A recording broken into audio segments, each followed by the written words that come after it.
Welcome everybody. Thank you for joining me for this weekend's review. I'm Danny Naz, also known as the Pup of Wall Street, and today we're going over 3 ETFs and 8 charts. Let's dig into them. Before we get started, just a little note. I am not a financial advisor. This is not financial advice. Any of the ideas I am going to go over are just my ideas and my ideas alone.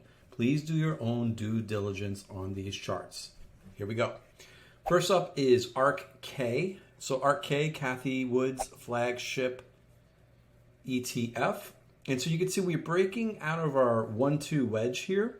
And I'm going to be looking for a potential move over 125 for an entry. And I believe over 132 will potentially start our wave 3.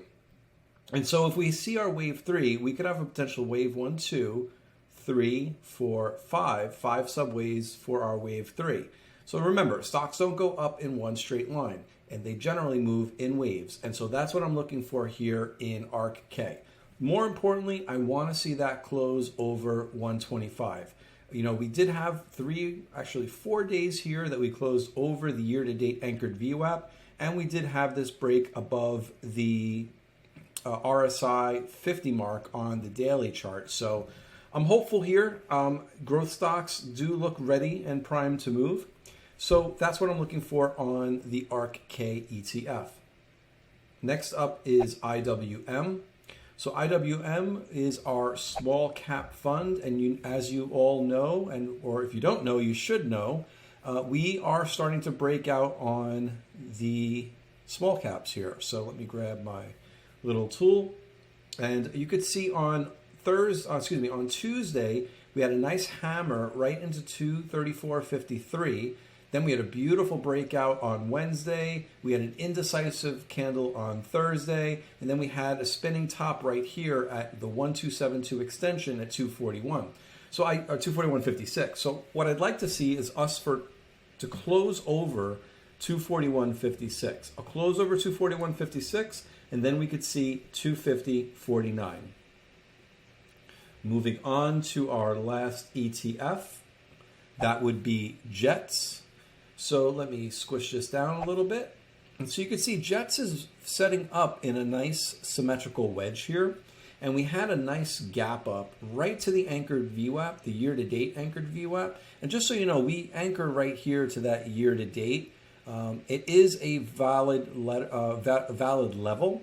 And you could see we had a false breakdown here, a false breakdown here, and we actually did get that breakdown here. And then when we came back into that year-to-date, we had a false breakout here, and then we gapped under, and now we came back and hit that low. So that low being a higher low is what's causing this wedge to form. And so we're at a very critical level. You know, the names that I would look at would be DAL, Delta Airlines, UAL, United Airlines, Love, Southwest Airlines, and AAL, American Airlines. So I did play American Airlines last week, but this week I'm going to be looking at United Airlines. So we'll get into that ticker. We'll do these in alphabetical order. There is no preference necessarily, one better than the other. The charts are what the charts are, and so we just have to have a few plans ready, because we just don't know what's going to happen tomorrow morning, right? It could be a news event. Anything can happen first thing in the morning. And if we come into the day with one plan, you know, that one plan can blow up, and next thing you know, we aren't trading. So the first ticker we're going to look at is Apple, ticker AAPL. Very simple. I'm looking for a break and hold over 153.16. Over 153.16, we should see our highs here at 157.26. Ideally, as a swing trader, if you don't know how I like to trade, I like to wait for a daily close over my key levels. However, if you are a more aggressive trader, you can take that early entry. I would, however, close out that entry early if we close on the daily chart under that level. Don't mind taking small losses if I can get those big winners. Next up is Airbnb, ticker ABNB.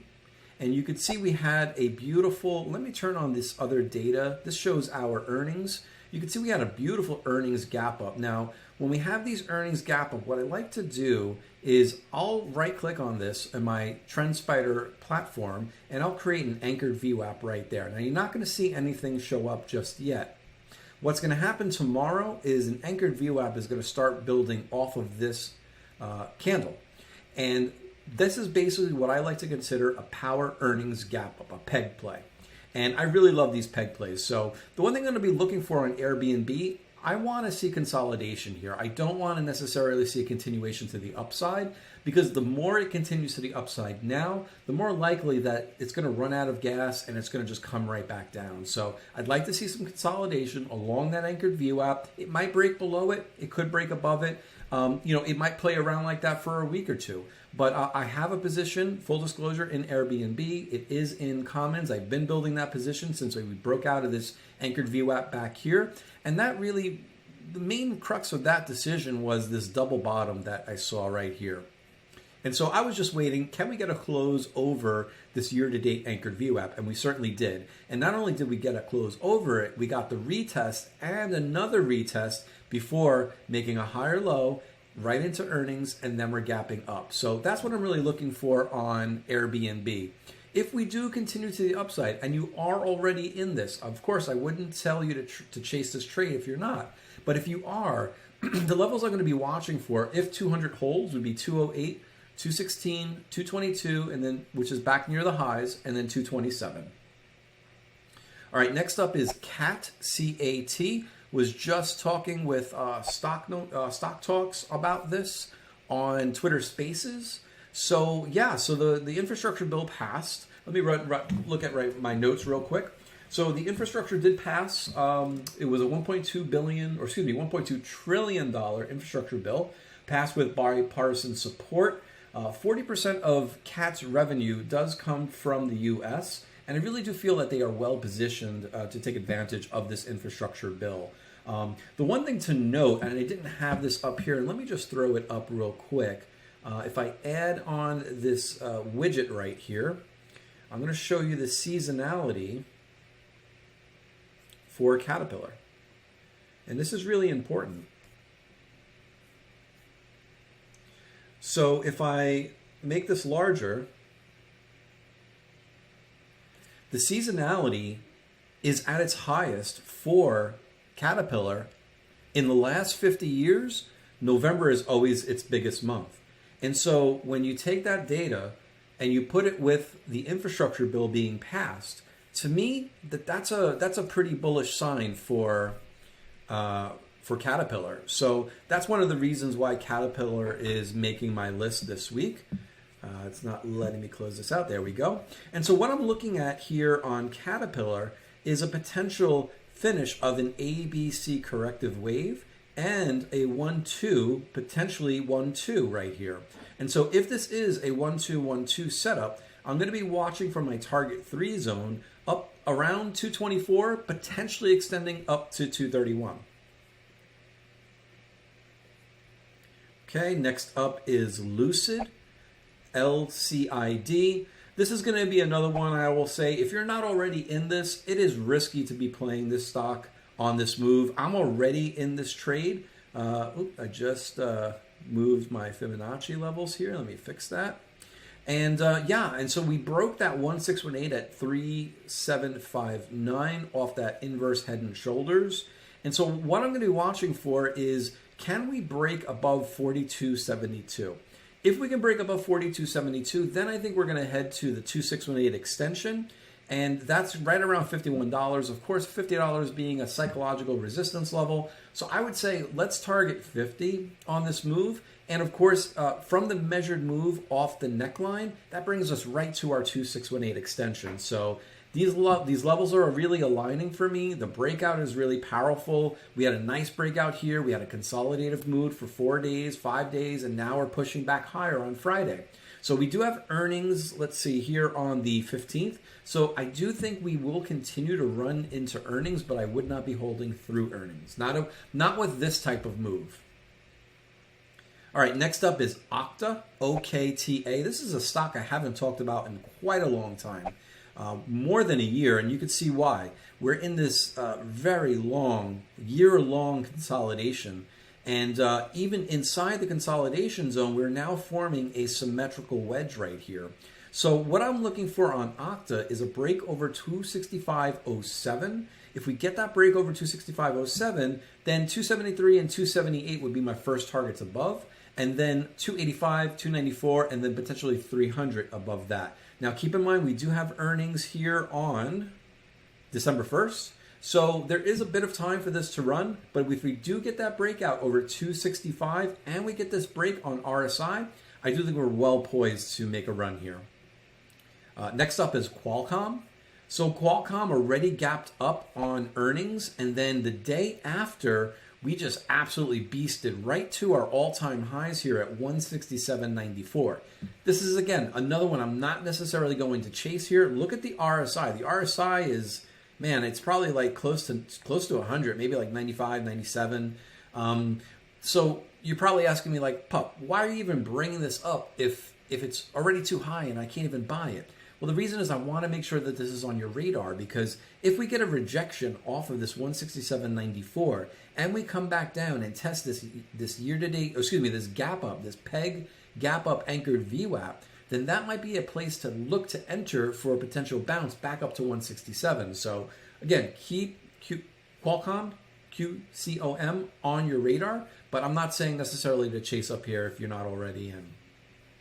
And that really goes the same for my next ticker, Tesla. The reason why I wanted to go over this has been a play that I've been in for quite some time with commons. I've been playing day trades and small swing trades overnight for the last 2 weeks because it made this explosive move up. And I was tracking an ABC correction. It was a flat correction here, and a 1-2 setup with a wave 3. And how I know this is wave 3, we got this beautiful gap up right over our wave 1-2 channel. So I've been talking about this for probably 3 weeks now. I said we're probably coming into the 1265 to 1500 region. I know that's a large target zone, but you have to give Tesla a big berth. It can really run, and obviously it's showing us exactly what it's going to do. Would I be a buyer up here? No. I mean, we've got 2 spinning tops back-to-back Thursday and Friday. It's likely this run is done. If you still see weakness into Tesla earlier this week, this could be a potential move back to the downside, and I would target 1127 on the move to the downside. And last but not least is UAL. As I was mentioning Jets earlier, UAL did have a gap over this year-to-date anchored VWAP with a nice hammer candle. I do like the entry over 53.21. However, keep in mind that does not give us a breakout of this symmetrical wedge. A safer entry would be over 55.71. But for me, I do like to take slightly riskier trades as long as I know that my risk to reward is in line and my risk management is in place. As long as I know I have those 2 things in place, I'm happy to take a riskier trade. But for you, if you're looking for a less risky trade, I would wait for that close over that 618 extension, the 618 retracement at 55.71, and then you could target 59.27 and 63.81. Thank you very much for being with me on my weekend review. Hope to see you in the markets tomorrow.